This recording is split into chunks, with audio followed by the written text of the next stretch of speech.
Okay then, here with another vlog. Rick here and Chris. We're doing something a little bit special today because we're not doing a movie, we're not doing a game, we're not doing any of that. By the title, you should have already guessed. Basically, we're doing Olympics. yes, well we would there with Teamwork in Progress would be out there supporting Team Great Britain in the Olympics, but I'd be in the archery. yeah, but the sad thing is we're a little too busy here having some drinks and eating this cake.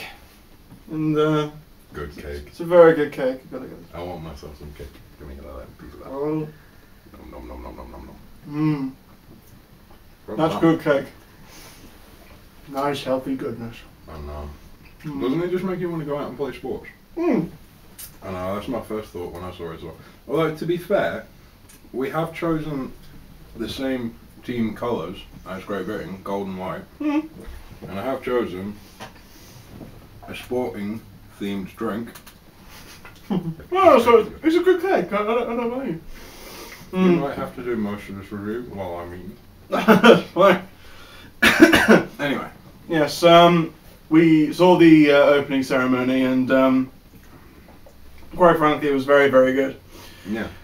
Like, it's hard to knock it.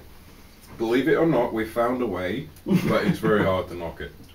Yes, that if you want to understand like just the depth of cynicism that we have reached, then well, this is it. We're finding fault with Well, put it this way: when Zimbabwe and North Korea can put their political arguments aside to come together in unity and have a great games, which by the way we all do support, and yet we can still find fault.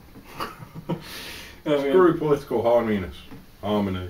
But yes, our expectations for this were, needless to say, quite low because we're seeing on the news about and all sorts about all these problems. Yeah, like the strike by the immigration staff leading up to the strike by the underground tube staff. The security problems, the big gap in security that was an issue. The army. Yeah, it basically seemed like while we'd managed to build the stadiums, we hadn't actually bothered to prepare anything else. And that did leave a little bit to the imagination in terms of what could technically go wrong. Yeah, which was why we were so worried. And we found it hard to believe that we'd be able to either compete or match the Beijing Games, which was just, to be fair, a juggernaut of an intro. Yeah. And it was a good intro. Like, I have to hand it to them. They did a very good opening ceremony. However, I believe that we've done it. Yes. I think we've managed to do an extremely good homage to British culture, what it means to be Britain today, where we've come from, some of the contributions that we've made over the years, and while recognising that it's not always been easy, it's not always been good, it's not always been fair, but at the same time we've managed to build something great out of what came before. Exactly, like the entire running along the ceremony, times of strife, and then quite literally forging this place, like wanting to be great and to be among the best, and it was really, really good. But so it's not all the utopian dream that it would have you believe at the beginning of the show. Now, don't get me wrong, I loved the ceremony. I thought it was one of the most amazing pieces of moving art. It was traditional, it was experimental, it summed us up brilliantly. It was funny, it was moving, it was touching, it was clever. It encompassed a lot of aspects that, quite frankly, I've forgotten about. I forgot, I didn't know. Like, I actually learned things from watching the opening ceremony about my own country. The only thing I knew about it was that at some point there was going to be an homage to the NHS. But really, like I just thought we'd just get like a sheep herder, some sheep. No. But no, it was something truly grand. One of the commentators at the end said we're not going to. They weren't trying to measure up to Beijing. It was British. It was the British opening. Basically, we didn't need to follow Beijing. We needed to reinvent the opening ceremony for us. Something so they could clearly convey what we wanted from the games and to show the world what we were. And it worked. It really did. It was quite spectacular. Yeah, it was. So shall we? Let's get the negatives out of the way. Because quite frankly, I enjoyed this so much that I just want to get the bad crap out of the way, and then we can discuss all the good stuff later. Bad work in progress. Bah! Okay, here we go. Okay, first off, I'm Irish, Scottish, and English. First amongst those is English. However, I have close ties to both of the other two countries. Me likewise. I'm half English, half Irish. So it's a very mixed bag, and in the opening ceremony, they kind of paid homage to Northern Ireland, Wales, and Scotland. However, they didn't really go into great detail. They gave them about a 3-minute song where they showed a couple of video clips. There wasn't really a great deal in terms of exploring the culture of each of these countries or the contributions that they've made. Yeah, they just gave them a nod, you're there, Yeah, and after that, it very much felt like it was the English games opening. It was very much England oriented, and while the village at the beginning could have been anywhere, the first thing that comes to mind is central England or Kent or somewhere like that. Yeah. It was very English, and in the Industrial Revolution as well, the part where they reveal the grass underneath. I don't know if you noticed, but it was actually a map of London. Yes. It had the Thames. Yes, I thought it was very good. If that doesn't sum it up, then I don't know what does. And while it's true, it is the London games. It's been promoted all the way up to this point as being Britain's games. Yeah. Events are taking place everywhere. The torch didn't just run around London; it ran around the whole of the UK. Exactly. And so it was a shame to see them miss a slight opportunity with that. That said, it's a minor gripe. They paid homage to it. They still recognise that these other countries exist and contribute. Exactly. Which is more than probably what could have been. You know what I find ironic though is by 2016 there's a 50-50 chance Scotland might no longer be a part of the BRICS. Funny, isn't it? Yeah. Anyway, that was our first gripe. The second gripe is it's a small thing, and I might have forgotten what it was. The songs afterwards. Oh yeah, the choice of bands was a little bit off. Having the lady who was playing the drums perfect, couldn't argue with that. That was brilliant. Set the tone, excellent. Having the volunteers perfect again. It wasn't the song choices that we didn't like. It was the fact that they had Arctic Monkeys performing one of the songs. Now, don't get me wrong. 2 songs. The Arctic Monkeys played twice. Oh, okay. Yeah. Alright, anyway. The point is, I neither like or hate Arctic Monkeys. I just don't think they've been around, and I don't think they've contributed enough recently. Yeah, they're a good band, but there are plenty of current British bands that could have taken their place if that's what they were going for. I think any of the other bands could have been good. And the way I saw it, it was I've been able to avoid the Arctic Monkeys. I've never really been bothered by them, but I didn't really see them the Arctic Monkeys at the Olympics. They're Olympics worthy. Really? I didn't know this. Obviously they were. I mean, but clearly they must have a contender entered in the scheme. Come on, bad jokes. Yeah. Anyway, bad jokes are cool. But the second artist was Paul McCartney. Paul McCartney. Now I want to have a quick rant and rave about Paul McCartney. Don't get me wrong, Paul McCartney is amazing. I respect everything he's done as the Beatles. I respect his life choices. I haven't got a bad word to say about the bloke. However, that said, he should stop singing. His best days are long since behind him. His songs aren't relevant to me. I didn't grow up in that generation. It doesn't mean anything to me. I like his music when I go back and listen to it, but He's not as good as he used to be, and he should just retire and grow old gracefully, quite frankly. And yes, if you have to choose somebody to play at the Olympics, go for a fucking Beatle. It makes sense. But I think there could have been other people they could have put in there. I think like the problem I had with it was like they were playing Hey Jude, was it? Hey Jude. Yeah, Hey Jude. Like the problem with it was at the at the end of the song, the iconic chant. The the thing is, he was trying to get the audience to sing. Now, if he was playing a gig, like just like any old gig, then that's fine, you know.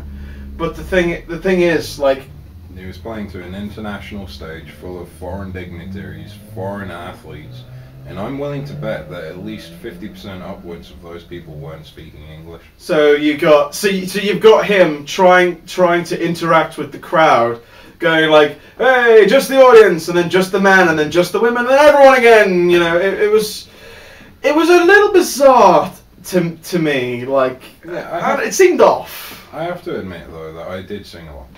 Yeah, I did enjoy it. It was fun and it was good. However, the point remains that trying to talk to an international audience is always going to be hard, and I don't know if it was a case of whether they didn't have the recording equipment in the stands or the microphones or something, but as soon as he stood up and started talking, it seemed like the audio completely died. Like dead air. And, you know, this is a good point actually. We just watched the replay on BBC iPlayer, and now not only have they cut out parts of the videos that we saw when it was on live, but I swear they've increased the noise of the audience when he was singing that bit. Yeah, they weren't that loud. No, they weren't that loud the first time. But like, what's funny as well, apparently the BBC had had a similar views to the Arctic Monkeys because they cut out their entire section. They disappeared. That was really funny. I don't get why they did that either, because anyone who goes on YouTube or anything is going to find the original version. Yeah, you're like, well, that's a bit weird. That didn't match up. This was beamed to over 1 billion people reportedly, and the BBC, apparently it was shown to 1 billion people. I think it was 27 million watched it live in the United Kingdom, and over 1 billion people watched it in the entire world. Wow. Yeah, and that's something. The thing was that I love the fact that the BBC think that the Arctic Monkeys don't deserve a stage that big.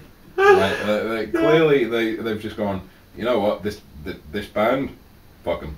Like, we've just had so much hate mail, we're just going to take them straight out of this. I love that. It's like, yeah, okay. They're like, we were forced to have them endure in the performance, but we didn't have to remember that shit. No, let's take them off. We want our memories to be classic. We want to remember Mr. Bean and the Queen. We don't want to remember Arctic Monkeys when we see this shit again.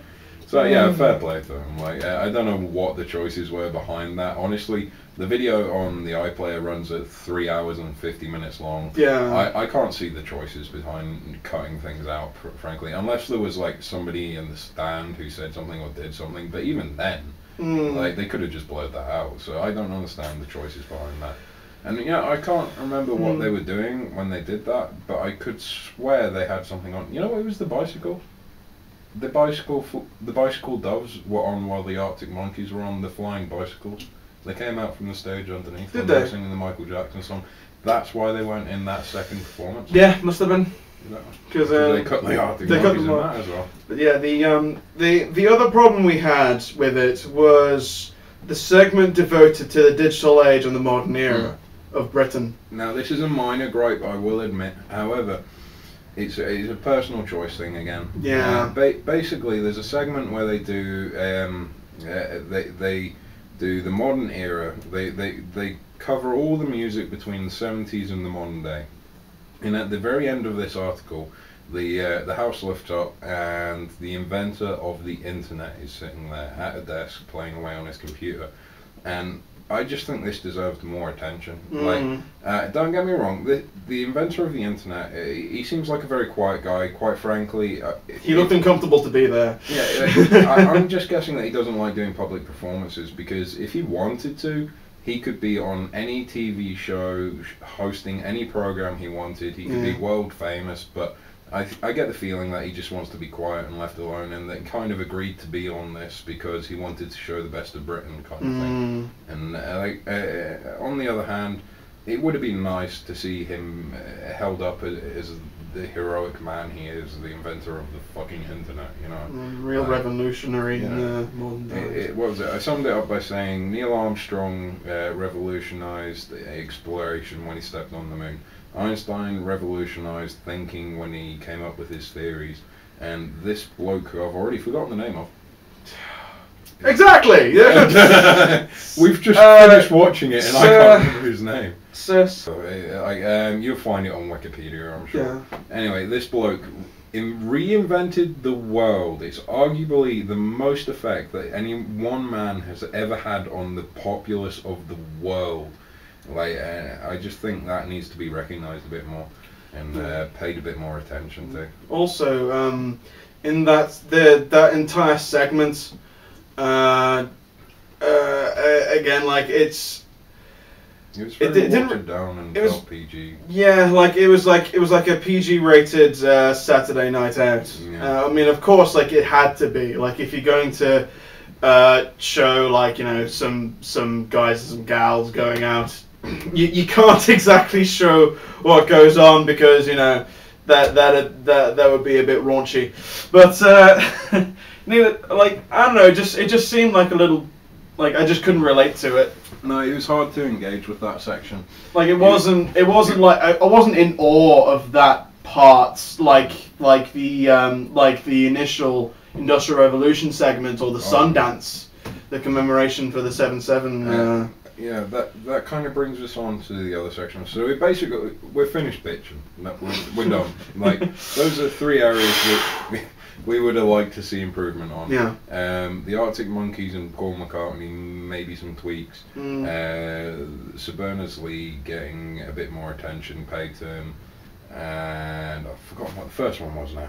It was the the kind of nods to the other countries in the United Kingdom. The nods to the other countries as well. That would have been nice. Those are just things that we have minor tweaks about. Oh, one final comment. Mm-hmm. I'm really pissed off that Boris Johnson wasn't in this. Yeah, they panned across when the Queen and the Duke was walking in and were walking in rather, and you saw Boris Johnson and the Boris. But to be fair, they paid homage to him at the very beginning of the show where they showed a bus. They showed a couple buses. We wanted Boris Johnson riding in on a bicycle, riding in on a flaming bus. Buses! That would have been awesome. That would have been so cool. A tribute to Boris, because thinking about it seriously though, Boris Johnson has pushed for a lot of public transport and things in London. So Boris is kind of like a Charlie kind of person. He's very environmental in some respects that he just doesn't realise he's being environmental. That's Boris's problem. But anyway, those are the negative aspects that we found from the show. Needless to say, it was an amazing show. The positives I was gripped throughout the entire show. I'd look away. Didn't want to miss a single thing. So we'll start at the initial beginning points of what we thought were good, and we'll begin with the villages and Isambard, Kingdom Brunels, and Shakespeare, and the rural life scene, and the maypole dancing, the cricket games, the sheep herdings, the small hut villages. And this is a lot of. If you were to ask anybody what their ideal clotted cream on crumpets ideal English village would be, this is it. They went out and they made it, and this was beautiful. This was a great idea. It didn't initially grab me. I was thinking the same. What are they going with here? Oh God! Oh no! It is the sheep! Oh no! This is it! No! Yeah, exactly. It had to be done and it had to be said, and it was the perfect place to start off. It showed the English utopian, the concept of the brilliant country. I could just see green and pleasant land. They even played Jerusalem. Yeah. In this initial segment, England is this happy, wonderful place, and all the luscious green hills and the trees, and it did conjure an old nostalgic feel for moving back to a simpler life, and it wasn't amazing and blow you away to start with, but once it transitioned, once it started going, boom. The drummers came out and with the heavy beats and the powerful. I have to admit, I kind of stepped over something there by accident, and that was Brunel's speech, the Shakespearean speech. Yes, the Tempest. Yeah. And that was excellent. I like that. That was a really good nod to some of the great people we have had in this country and the contributions we have made. But as you said, as soon as it began to transition into the industrial era, the drummers coming marching in. Like 1,000 drummers. Yeah, I believe there were 2,300 volunteers, but how many drummers? Like the entire stadium marching down from the stands. That's another point actually I forgot to mention earlier. The children singing in the stands. That was a nice touch. Yeah, the right kind of crowd interactions where you had some of the volunteers, the performers coming down from the audience into the stadium, and also the inclusion of the LEDs. Yeah, that was really good. That they gave to the audience, so that the audience when the auditorium was part of the show, the audience could participate with their lights, and that was a really cool idea. I like that. That worked extremely well, turning the stage into a visual media as well. It basically surrounded the audience with everything that was going on, with the marchers coming down or the children singing in the choir, in the crowd. Everything worked. It was a really good scene. The Chaos Choir. Oh God, the Chaos Choir. Okay. The national anthem was sung by Chaos. Yeah, I have to admit that was awesome. That was a cool little thing. I have to honestly admit, I would have liked it if the children had a little bit more focus, because it's a visual choir, they're signing what's going on, and that would have made a bit more sense. But obviously, it's the national anthem of the Olympics; you can't pay that much attention to them.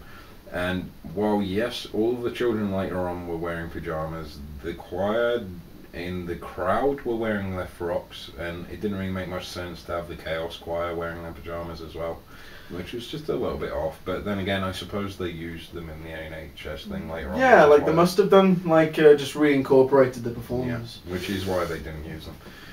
So yeah, that's fair enough. The national anthem, that was brilliant, beautiful, well done. Yeah, the industrial scene, they were you had all the performers. They were coming into the stage in the stadium, and they were rolling back all the turf, and the tree where the flags of the various countries of the world, where they were ultimately going to sit. There was this tree, and the tree lifted off once the iconic speech from the Tempest had ended. And what was the line they gave about that? The impact of the Industrial Revolution over the rural area. I've forgotten what that was. They quoted the guy inventing the word pandemonium, organized chaos. Yeah. They were saying, paying homage to all the people who suffered due to the revolution and all of the amazing things that came out of it. Yeah, and they mentioned how rural life was brutally uprooted. Yeah. And that was beautiful. I don't think I've seen it at a ceremony before where invention and progression has really been recognised as possibly being damage to tradition and that was a good nod. But it was I liked it because it was yes, what came out of it was amazing, but it came with a price. Exactly. Kind of thing, and it was very good. But I liked as well. In that section, they actually spent I think it was a minute silence in commemoration to all those who have died in wars, in the revolution, and all.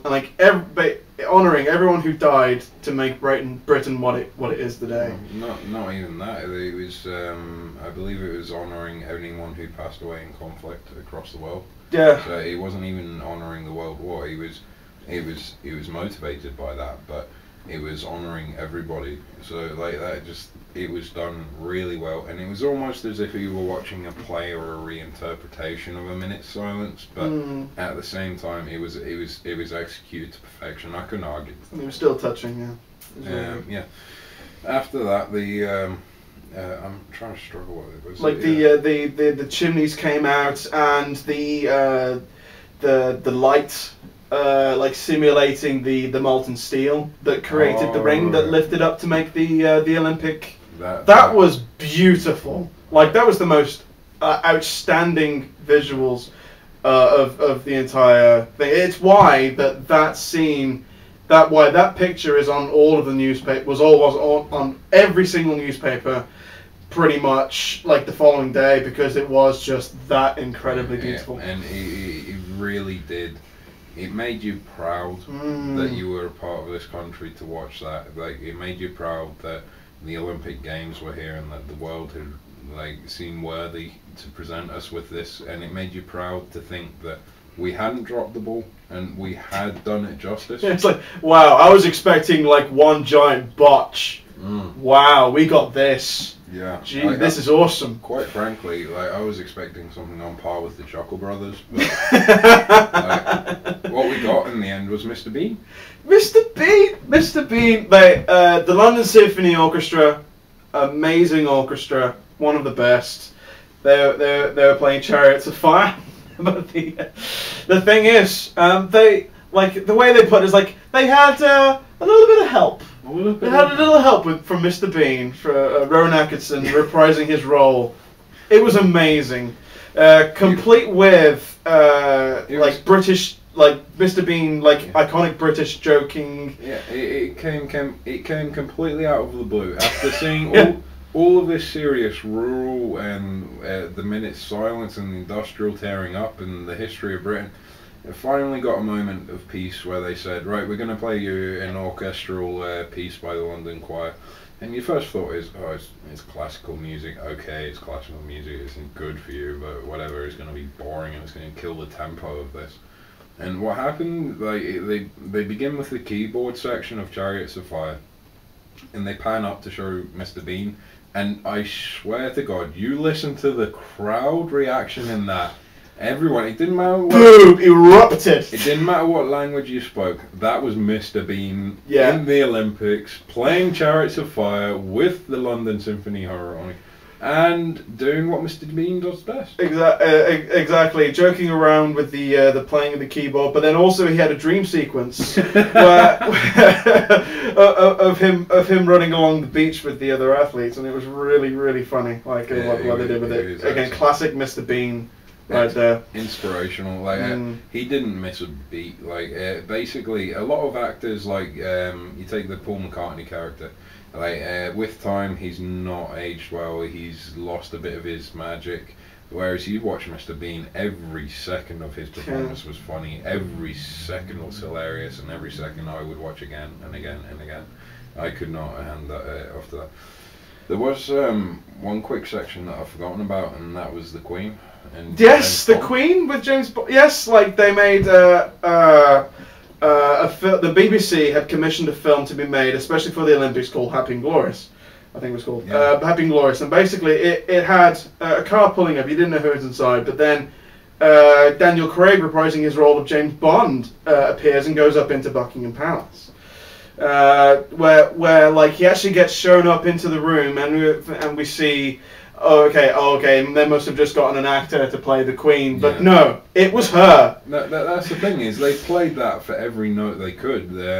Every time you see the Queen in any film, it's always her facing away doing something for a few seconds, then she turns and you think, wow, they got a really good actress. Like she looks quite similar, like she's quite good, but then in this case, I was like, dude, that's the fucking Queen. Yeah. Like she got well involved, and she was like they met her and said, something like good afternoon, Mr. Bond, and he was like, good afternoon, Your Majesty. Like, I was thinking, like, imagine what Daniel Craig must be thinking. Like, holy shit, I'm actually acting in a scene with the fucking Queen. To be honest with you, my thought was, if I was Daniel Craig, I'd be guaranteed an Oscar right now. Oh god, but yeah, it was amazing that they got into a helicopter, which I think is where the yeah, as soon as she stepped, as soon as she finished walking down the corridor, that was her piece done. Yeah. Because, she stepped into the helicopter. Because there's no possible way that what is coming next, like, she would have done. Yeah, basically, she's flying across London, doing her traditional wave out of the window, looking Bond away. looking over and seeing Yeah. the statue of Winston Churchill giving him salute, and he's like, "Whoa, that was weird." And they basically show all the iconic landmarks of London. And I believe I was told that it was the Dam Busters theme tune that they was playing while they were flying along, but I might be wrong on that one. I can't remember. I think it was. Yeah, I think it was the Dam Busters. All I remember is that it sounded an awful lot like Wallace and Gromit, which was, I think, to be honest with you, they could have done with putting that in there somewhere. But Wallace and Gromit. Yes, for but the most part, it was perfect. So yeah, they fly. They show the video with the helicopter flying over the stadium. But of course, like, the time frames they shot them in were different. It starts in the daytime, and of course they arrive at night. But of course the film is still going, which is still in the day, even though they've just arrived at night. My God, the continuity errors is horrible in this one. Fuck the Olympics, everybody! Fuck it! See, I told you from the beginning of the bullshit. But no, like, it's amazing what happens next, because you have the stand-in for Daniel Craig and the stand-in for the Queen. Like, the real actors and the Queen open up the helicopter, and then the stand-ins jump out to parachute into the stadium with the Union flag parachutes, of course. And James Bond theme. With that blasting out, that it was glorious. That made you proud. It was happy and glorious. It was. Like that, they lived up to their namesake, and it was very good. Now, after the Mr. Bean section, I forget what comes next. However, the next piece I want to talk about was a very poignant moment. Basically, the announcer stands up and says, "Ladies and gentlemen, we want to have a few minutes silence for those who cannot be with us." And they show a montage of all the, I believe it was the victims of 7/7. Yeah, so they mentioned that, like, you know, how the, like, just after, like, I think just after the previous games that that the 7/7 atrocities happened, and the day before. Yeah, the day after the games in London were announced, the atrocities in London occurred, and so they had the photographs of the victims in a memorial montage wall, and then they proceed to do one of the most powerful pieces of the night. Yeah, it was very. The stadium is hushed, and they have an excellent troupe of dancers. And the problem with this section is that it's open to interpretation. But I got very much the feeling that this child and father were pining for each other, and one had passed away, and then ultimately the other passed away. But at the same time, very, very moving. Spot on, extremely respectful. Could not applaud them enough for that piece.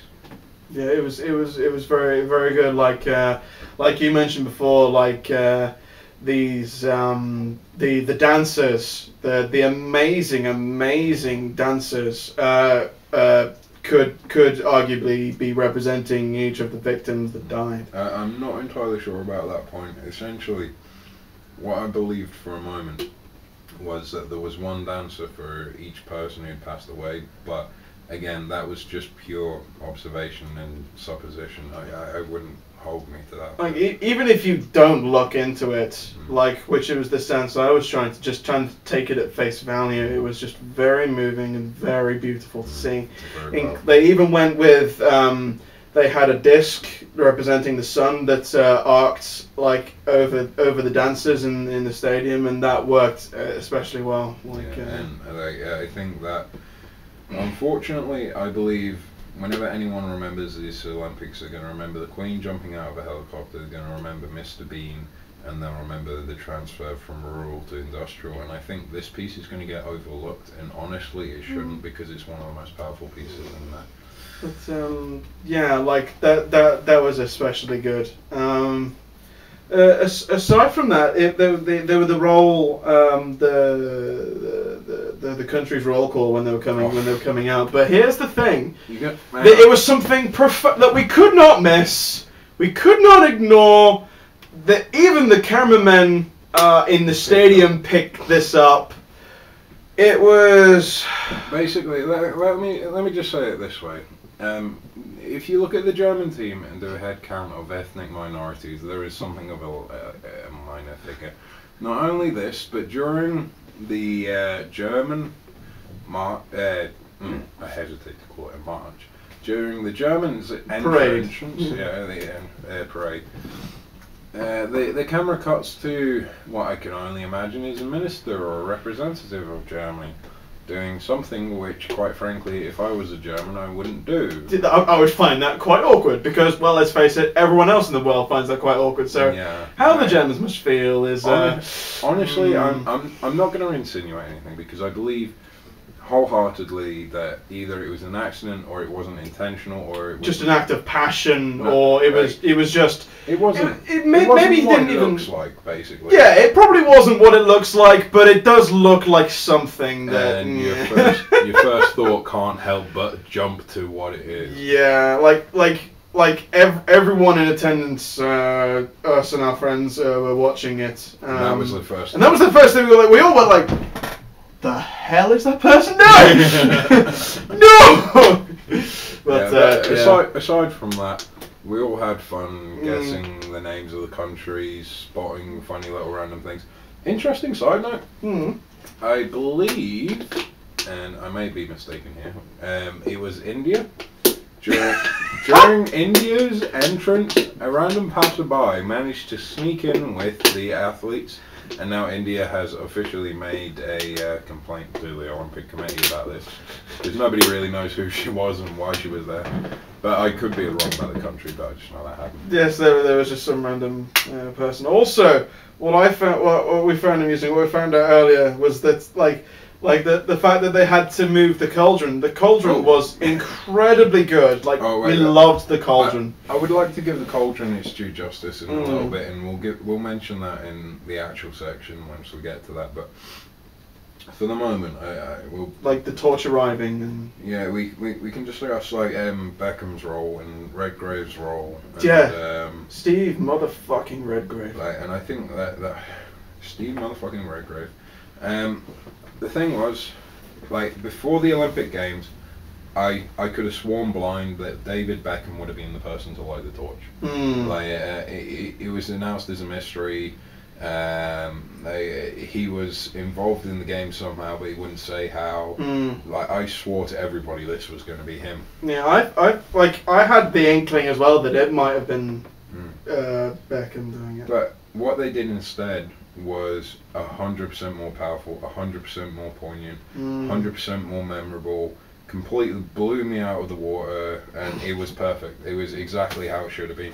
Yeah, quite literally blowing out of the water, because the way that the torch arrived at the stadium, basically Beckham was in a speedboat driving the young torchbearer to the dock, but this boat was a genuine piece of awesomeness. Yeah, I love this boat. I want one. Yeah, they had lights positioned at various points of the boat where the jet spray would be lit and coloured, and the colours were beautiful. It was very nice. It was like I've never seen anything remotely similar to this before.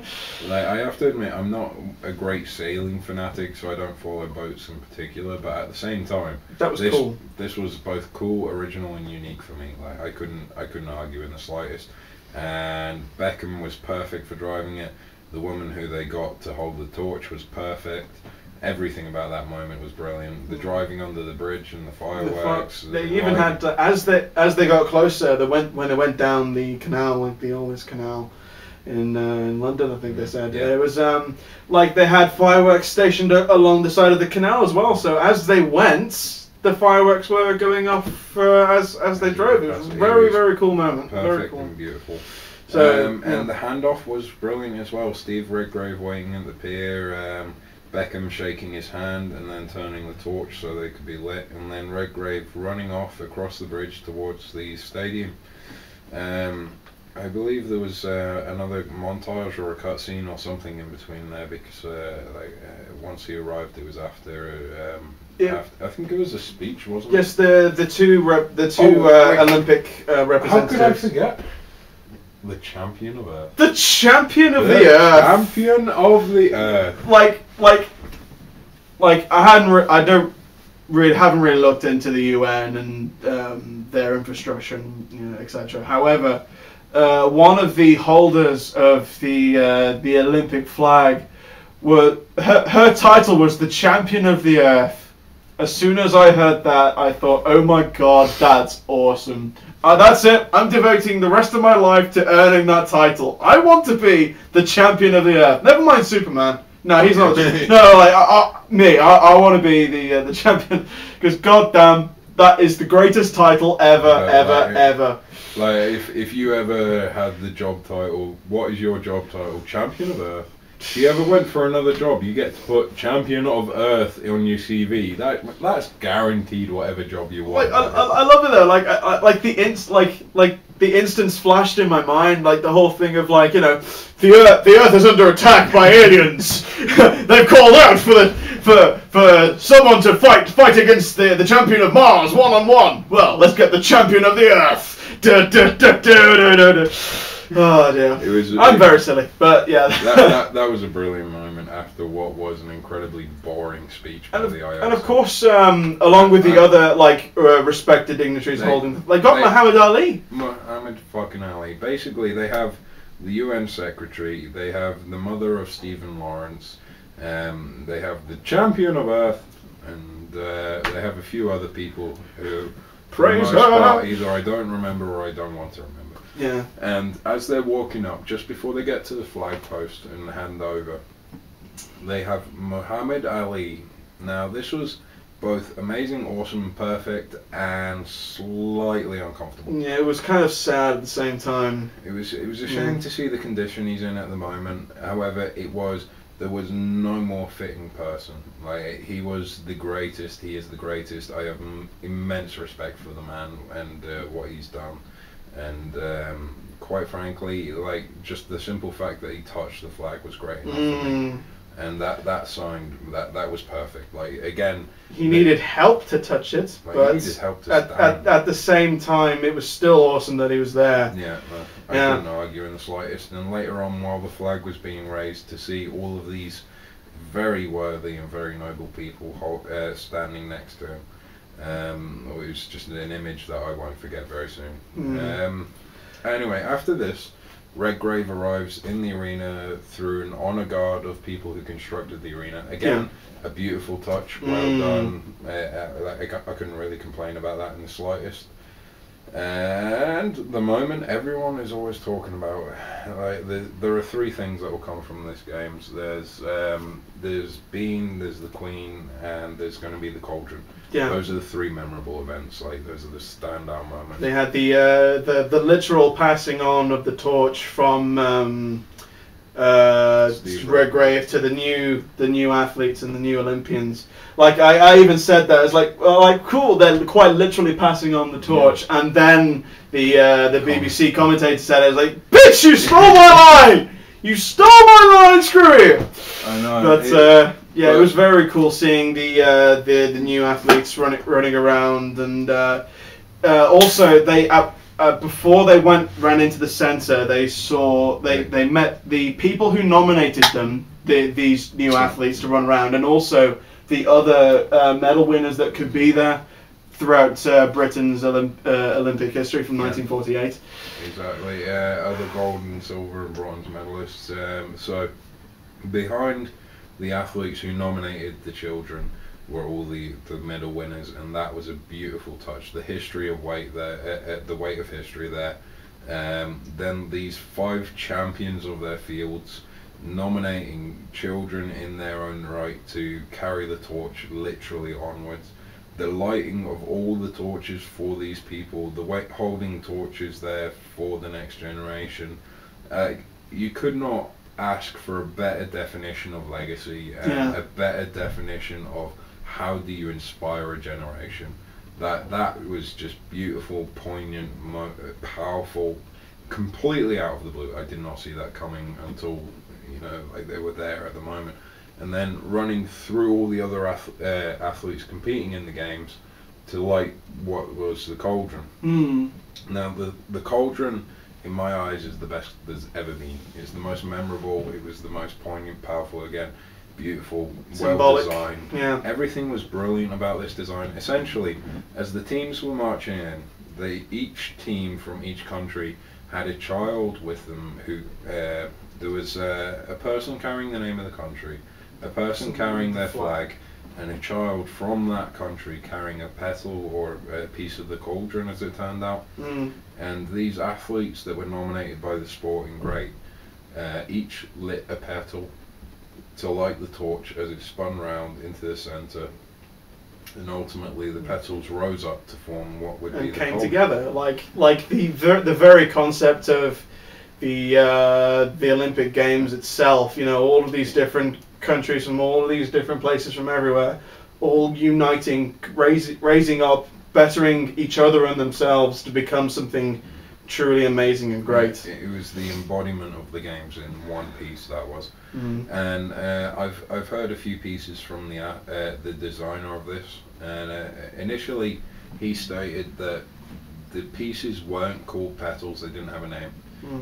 He doesn't know where the name came from, but honestly it fits, so like screw him, what's he know? Secondly, he said at the end of the games, each of the countries will take their petal back to their country, so they will have a piece of the cauldron to take back to their respective things, to their respective countries. Again, very good, very powerful, very good. Like I couldn't argue with this in the slightest. The one slight argument I have about this is apparently they designed it so that you couldn't move it while it was turned on. Yeah. And so they had to turn it off. Yeah, they had to turn off the cauldron so that they could move it so that the athletes could take part in the game. Now this was a perfect example of British bureaucracy in one shot, that was. That was what we thought that the entire ceremony and the entire London Olympics 2012 would be. Like wow, this is awesome, but we got a bit of a problem. We kind of fumbled it a bit, but it's still awesome. Yeah, honestly, let's do a quick rundown of the actual management of the game so far. There haven't been any spectators in the stadium. The North Koreans had the South Korean flag shown at their football stadium. That was a bit... Yeah, the cauldron has been turned off just so it could be moved. Honestly, we expected that throughout the entire opening ceremony. We were pleasantly surprised. Like, I could not have rated this better. Waiting for the massive fuck up that didn't really happen. No. And I have to give massive credit to whoever designed. Like Danny Boyle was the director of it, but all of the people involved in it were perfect. Even the British media played a part because they agreed prior to the games not to release any information they became privy to, so the secrets were intact. Everything was perfect, and if I was to rate this, I would have to give it a 10. Yeah, me too. I'd hesitate to rate it, to be honest with you, but it shows our enthusiasm. Yeah, I'd give it like a 9 or I'd give it a 9 or a 10. It's just off being perfect because of the tiny little gripes, but yeah, 9 or a 10 definitely. No, I couldn't agree. Maybe a 9.5. Yeah, let's go with 9.5. Really good.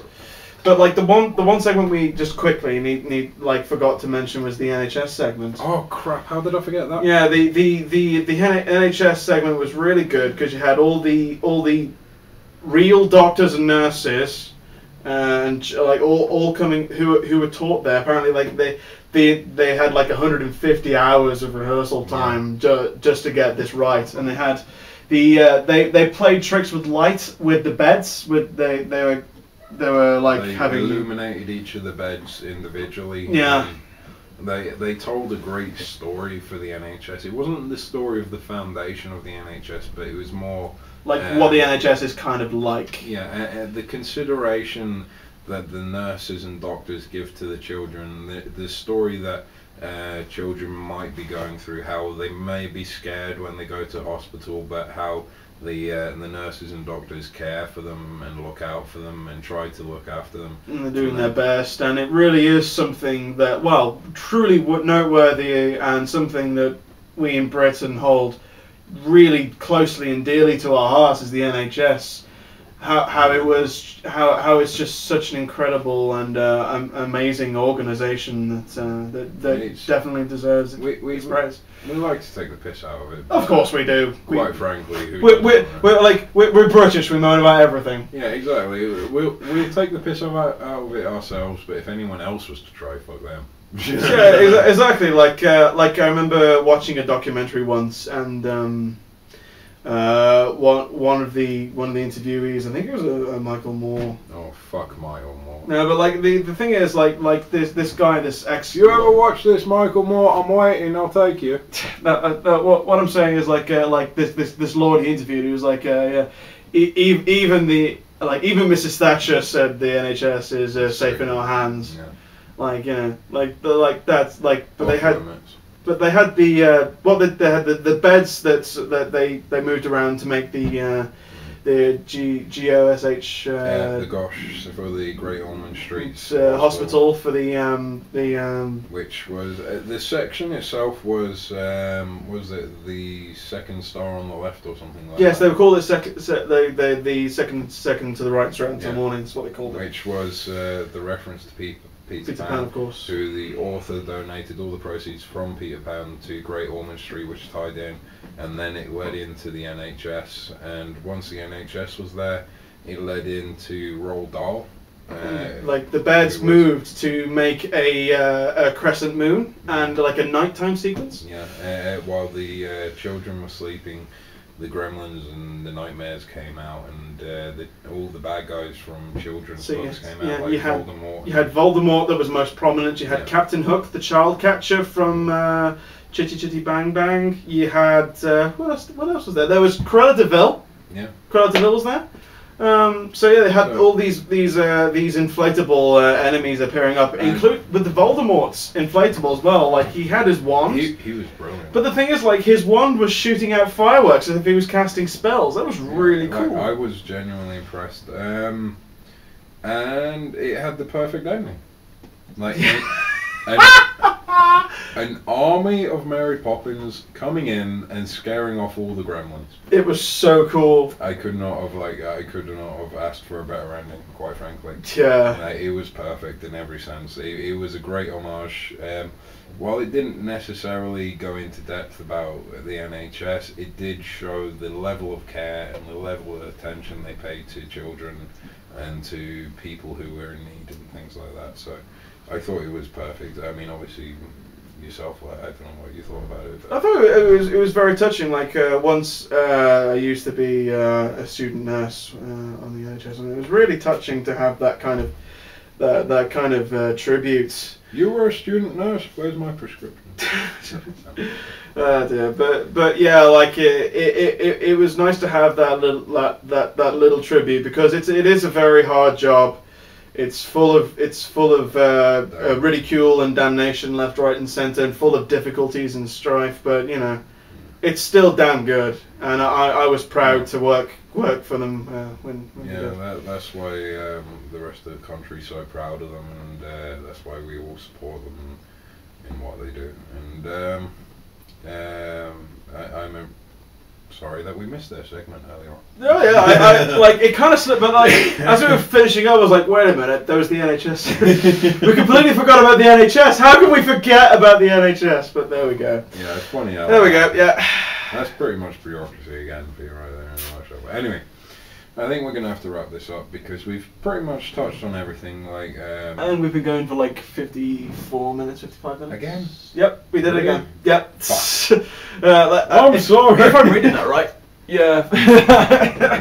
I'm sorry, I didn't mean to. Yeah, we keep on doing this. Like Spoonie, Spoonie, we're coming for you with your vlogs. Anyway, we're gonna wrap this up in a sentence. Glorious. Glorious. I think that's a perfect word for it. I couldn't argue with that. Well done to everybody involved. Well done to the country in general for being able to support and make this such a good fucking games that it turned out to be. God save the Queen. Good luck to Team Great Britain. And I couldn't agree more. Yeah. I'm Rick. I'm Chris. And we are here at Work in Progress, signing off once again.